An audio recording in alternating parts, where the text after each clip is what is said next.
Nasa Pilipinas na ang pinakabagong barko ng Philippine Navy na tatawaging BRP Diego Silang, ang ikalawa sa Malvar-class frigate na binili sa South Korea. Sa naging paglalayag nito sa karagatan ng bansa, nagsilbing escort ang BRP Jose Rizal 14 nautical miles mula sa Botolan, Zambales nitong Lunes. Isa sa sumalubong ang BRP Gabriela Silang ng Philippine Coast Guard bilang bahagi ng coordinated meeting procedure.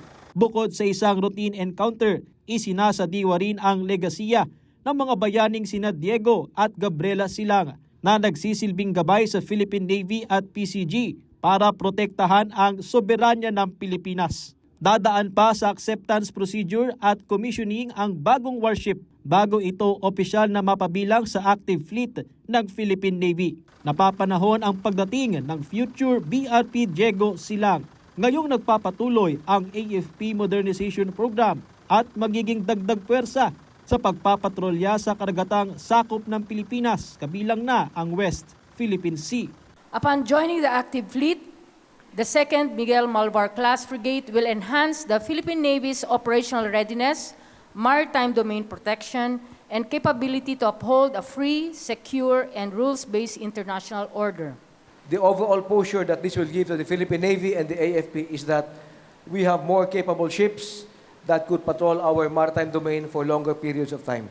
And they are fully supported through our forward operating bases.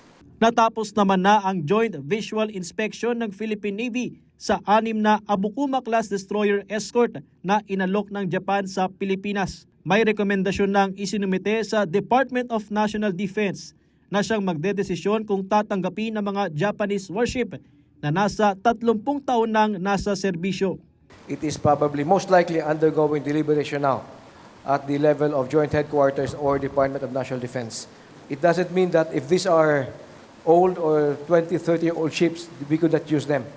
Again, we will submit to the decision of DND if we could go for the brand new ones and wait for the delivery, or in the meantime, as a stopgap measure, use what is being offered to us by the Self-Defense Force of Japan.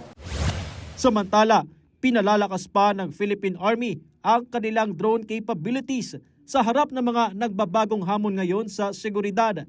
Pagdating sa acquisition ng mga ito, nais ng Army na gawang Pinoy ang mga dagdag drones sa tulong ng Self-Reliant Defense Posture Program ng pamahalaan.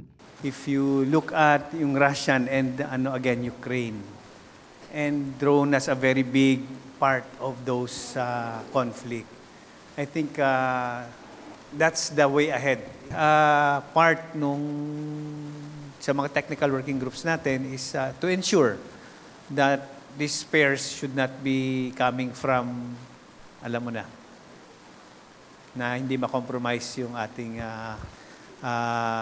acquisition. May kapabilidad na rin ng Army sa pagsasagawa ng maritime air patrol gamit ang kanilang mga eroplano, kung saan mula sa Aviation Battalion ay i-upgrade ito bilang regiment. Patrick De Jesus para sa Pambansang TV sa Bagong Pilipinas.